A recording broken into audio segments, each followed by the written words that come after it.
Samantala, inabisuhan po ng Office of the Civil Defense Ilocos ang mga lokal na pamahalaan po sa Region 1 ukol sa patuloy na pagsasagawa ng mga hakbangin o paghahanda laban sa hindi inaalis na tsansa ng tsunami at kasunod po na ito ng magkakasunod na offshore tremors noong Disyembre.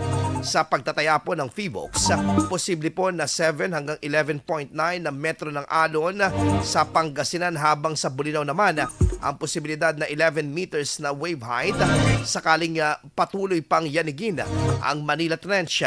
Isa sa paghahandang tinututukan ngayon ay ang paghimok po sa mga LGUs ng iba't ibang lalawigan, lalo na sa Pangasinan at sa iba pang probinsya sa Region 1, na tukuyin ng mga ligtas at matataas na lugar na maaaring puntahan ng mga residente.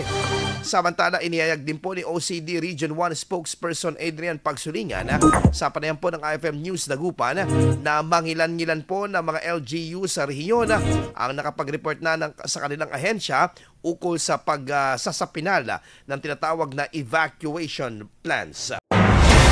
IFM News. IFM News. IFM News.